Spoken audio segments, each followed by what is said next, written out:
बोल सदगुरुदेव की जय। यहाँ सदगुरु कबीर साहब बताया तो यहाँ सुरती, यह महत्व है सुरती का। सुरती को समझ, बिरला जोन कोई भक्त ही लही, कोई जानता है भक्ति, है ना? जो थिर होए तो भक्ति ही करे, और जिसने भक्ति के मार्ग में चले उसको स्थिर होना पड़ेगा। मन चंचल, श्वास पवन। यदि आप चलते रहेंगे, कहीं इधर गए, कहीं उधर गए, कहीं बाजार गए, कहीं घूमने गए, कहीं होटल गए, हैं?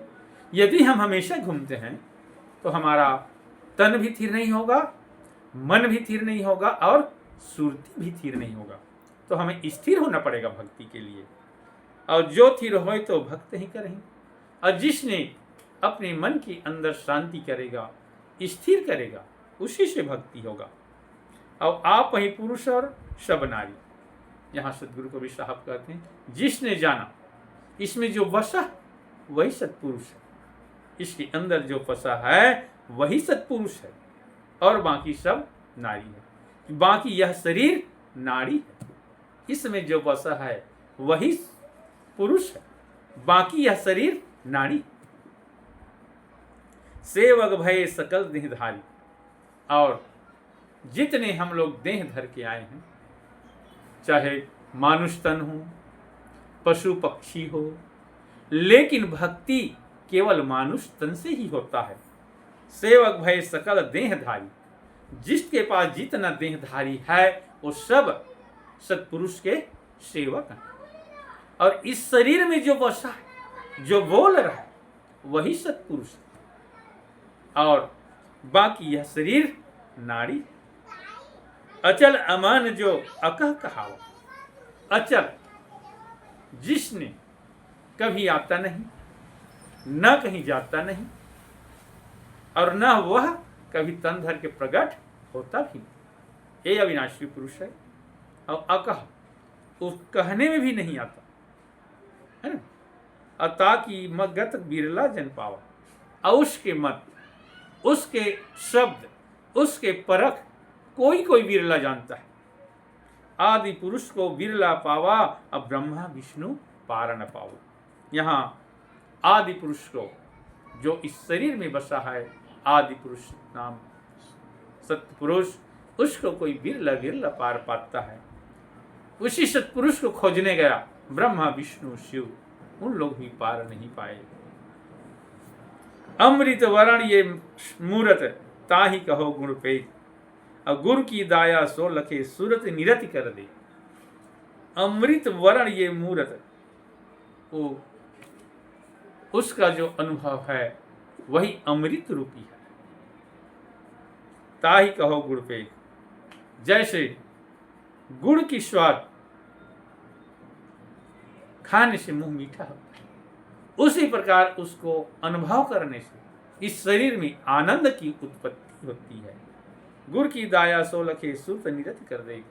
और यदि जिस गुरु ने किसी मार्ग से पाया हो, कोई भी योग युक्ति से पाया हो, उसी गुरु ने यदि आपको रास्ता बताएगा योग का, युक्ति का, सिस्टम का, जाप का, समय का, तत्व का, तभी उसको परख पाओगे। और निह अक्षर निर्गुण सो जाने, और सकल जग गुण नहीं आने। नि अक्षर, उसमें अक्षर भी नहीं, वही निर्गुण है।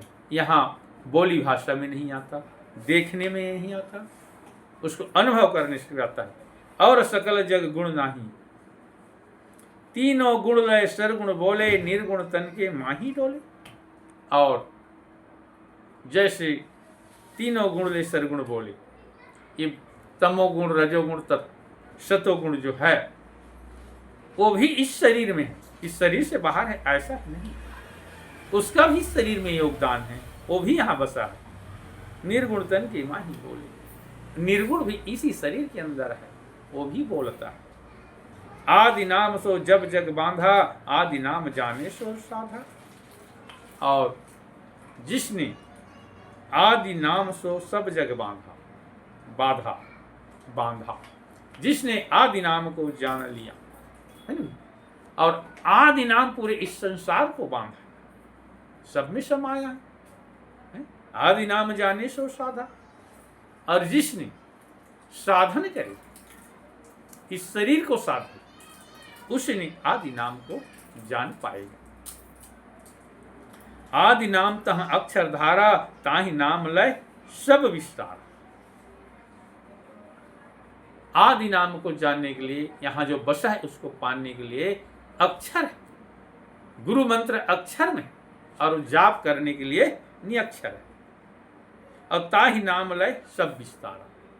उसको नाम लेने से, उसको जपने से हर चीज का विस्तार, हर चीज का बढ़ोतरी होता है। भक्ति का सुख, शांति, आनंद, जीवन का मार्ग, हर चीज मिलता है, हर चीज का विस्तार होता है, सब चीज बढ़ता है उससे। आदि नाम देख शंकर भऊ, और नाम है नरक की स्वभाव, नर के स्वभाव। और भगवान शिव भी उसी को जपता है ना। और नाम है नर के स्वभाव। और जो नाम है, जैसे एक नाम बैगाई का है ना, कोई हुमन का नाम है, इस संसार की नाम है ना। अपद साखी निश्चय कर जाने, आदि नाम कह मूल बखाने।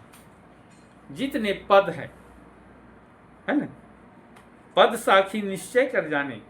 पद साखी को भी जानना जरूरी। यदि पद साखी को नहीं जानेंगे तो ना बता पाएंगे, ना समझ पाएंगे। पद साखी को भी जानना जरूरी है। आदि नाम कहा मूल बखाने। और आदि नाम इस सब का जड़। जिस पद साखी को डाला पाना बना लें, डांगाली बना लें और पेड़ बना लें, आदि नाम कहा मूल बखाने। और जो नाम है वह जड़। अब मूल मंत्र जाने सो कोई, ताको आवा गमन न हो। और जिसने मूल मंत्र को जान लिया, मूल मंत्र को जो परख लिया, पहचान लिया मंत्र के हिसाब से, जाप के हिसाब से, उसका आवागमन नहीं होगा। भूले लोग कहे हम पावा, अमूल वस्तु बिन जन्म गवावा। भूले लोग कहे हम पावा।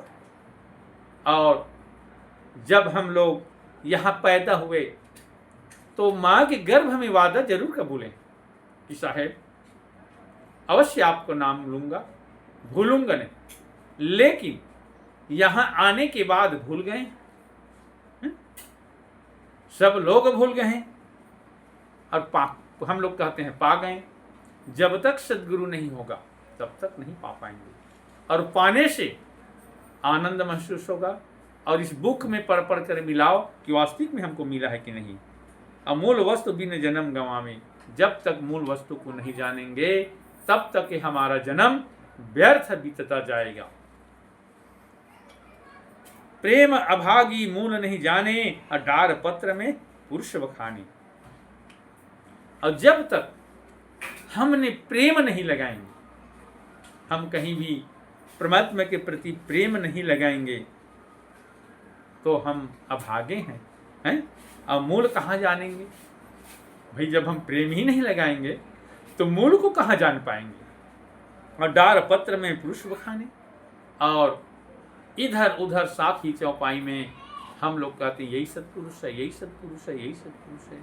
साखी पद तो हमें जानने के लिए रास्ता है, हमारे भ्रम को मिटाता है, हमें ज्ञान देता है।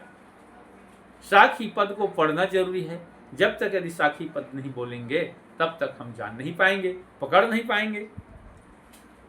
अजर पुरुष एक रहे, अजर दीप है स्थान। और कहे कबीर सर्वंग विराजे, ताहि पुरुष को जान। यहां कह रहा है कि अचर पुरुष एक रहे। यहां इस शरीर में अचर पुरुष एक है, एक है, इसमें पुरुष एक है। और अजर दीप है स्थान, जहां वास करने से उसका मृत्यु नहीं होता। अजर दीप है स्थान, जहां रात और दिन अमर ज्योति जल रहा है। उस ज्योति को बुझने की जरूरत नहीं, हमेशा वो ज्योति जल रहा है। और कहे कबीर सर्वंग विराजी, ताहि पुरुष को जान। और हमारे सर्वंग में विराजमान बता रहा है, सर्वंग में जो विराजमान है उसी पुरुष को परखना है, उसी को जानना है।